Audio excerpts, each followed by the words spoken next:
गन्ने की फसल में एक बात हमेशा तय होती है, जो गन्ना जितना लंबा उतना वजनदार, और जितना ज्यादा वजनदार उतना ज्यादा पैसा। क्योंकि मील में गन्ना तुलता है वजन से। 800 ग्राम का गन्ना या 1100 ग्राम का गन्ना, एक ही खेत में एक ही मेहनत में, पर फर्क पड़ता है मुनाफे में। और ये फर्क कैसे पड़ता है? ये फर्क पड़ता है एक हार्मोन से जो पौधे के अंदर होता है, जिसका नाम है जिब्रेलिक एसिड। ये हार्मोन गन्ने के हर इंटरनोड को लंबा करने का काम करता है, और इसीलिए जब ये हार्मोन सही मात्रा में मिलता है तब गन्ना ऊपर की तरफ खिंचता है। तो चलिए आज उसी हार्मोन के बारे में बात करेंगे, और साथ ही बात करेंगे ऐसे माइक्रो न्यूट्रिएंट के बारे में जो इस हार्मोन के काम को कंप्लीट करता है।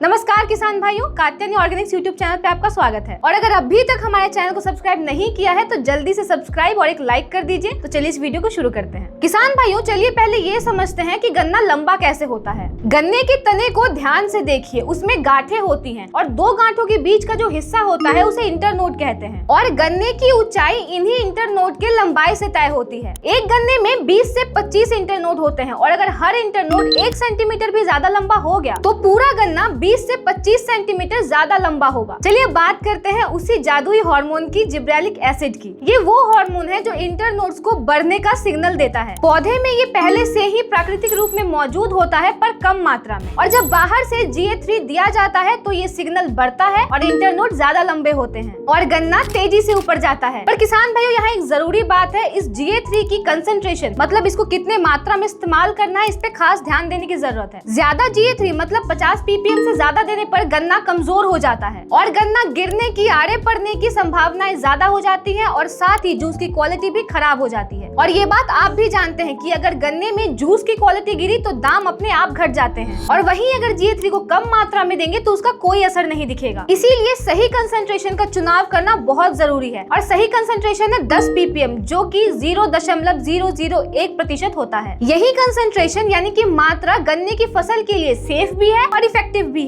और कात्यायनी प्रो ग्रो में यही जिब्रेलिक एसिड 0.001% में पाया जाता है। अगर इसके डोज के बारे में बात करें तो आप 250 ml प्रति एकड़ के हिसाब से इसे उपयोग में लें, ना ही इस मात्रा से ज्यादा और ना ही इस मात्रा से कम। और किसान भाइयों, इस GA3 को उपयोग करने का एक और बड़ा फायदा ये है कि ये पत्तियों को बहुत लंबे समय तक हरा रखती है। मतलब फोटोसिंथेसिस का समय बढ़ता है, जिससे पौधा ज्यादा समय तक खाना बनाता है, और वही खाना गन्ने में जाता है और उसका वजन बढ़ाता है। तो किसान भाइयों, अब हम बात करते हैं उन पोषक तत्वों की जो इस GA3 के असर को कई गुना बढ़ा देता है, जिससे आपको बहुत कम समय में बहुत अच्छा रिजल्ट देखने को मिलेगा। किसान भाइयों, GA3 का स्प्रे करने पर हार्मोनल सिग्नल तो मिल जाता है इंटरनोड को, लेकिन ये बढ़ेगा तभी जब इनके पास बिल्डिंग मटेरियल होंगे, और यही काम करता है ये 6 पोषक तत्व। पहला है जिंक। यूपी, बिहार, राजस्थान, इन सभी जगहों की मिट्टी में इस जिंक की कमी होना बहुत आम बात है। जिंक की कमी के कारण नई पत्तियों में सफेद धारियां पड़ती हैं, जिसे हम कहते हैं व्हाइट स्ट्रीक डिजीज। लेकिन इससे भी बड़ी बात है कि ये जिंक ऑक्सिन हार्मोन को बनाने में काम आता है। ये ऑक्सिन और GA3 दोनों मिलकर ही गन्ने के इंटरनोड को बढ़ाने का काम करते हैं। तो जिंक कम मतलब इस GA3 का असर भी आधा। किसान भाई, दूसरा पोषक तत्व है आयरन। आयरन क्लोरोफिल बनाने के लिए बहुत जरूरी होता है। आयरन नहीं तो हरापन नहीं, और हरापन नहीं तो फोटोसिंथेसिस नहीं, और फोटोसिंथेसिस नहीं तो गन्ने की ग्रोथ के लिए एनर्जी नहीं। किसान भाई, तीसरा पोषक तत्व है मैग्नीज। मैग्नीज भी फोटोसिंथेसिस की प्रक्रिया में एक इम्पोर्टेंट रोल निभाता है, और अगर पौधे के अंदर मैग्नीज की मात्रा कम हो गई तो उसका फोटोसिंथेसिस का रेट भी बहुत कम हो जाएगा, जिससे पौधा अपना खाना धीरे बनाएगा और उसके वजह से बढ़वार भी धीरे हो जाएगी। और वहीं अगर बात करें पौधे में कॉपर की कमी हो जाए तो गन्ना चाहे जितना भी लंबा हो वो अंदर से कमजोर ही रहेगा, और अगर गन्ना कमजोर रहेगा तो मार्केट में दाम भी कम मिलेंगे। किसान भाइयों, पांचवा और सबसे महत्वपूर्ण पोषक तत्व है बोरोन। बोरोन ही गन्ने में मिठास लाने का काम करता है, और ये बात आप भी जानते हैं कि गन्ने में मिठास जितनी ज्यादा होगी मार्केट में उसका रेट उतना ज्यादा मिलेगा। मतलब कि अगर गन्ने की क्वालिटी बढ़ानी है, मार्केट रेट बढ़ानी है, तो बोरोन सबसे ज्यादा जरूरी है। किसान भाइयों, आखिरी पोषक तत्व है मोलिब्डेनम। गन्ने की खेती में किसान यूरिया का प्रयोग बहुत करते हैं, और इस यूरिया को पौधा अच्छे से इस्तेमाल कर पाए इसका काम मोलिब्डेनम करता है। तो किसान भाइयों, अगर आप अपने गन्ने की खेती में sugar cane growth enhancer combo का उपयोग करते हैं, यानी कि Katyayani pro grow plus mix micro nutrient super, तो आपको निश्चित ही रिजल्ट के तौर पर गन्ने मजबूत, लंबे और अच्छे क्वालिटी के मिलेंगे। तो किसान भाइयों, अगर आपको ये जानकारी अच्छी लगी हो तो हमारे वीडियो को लाइक करें और चैनल को सब्सक्राइब करना ना भूलें। धन्यवाद।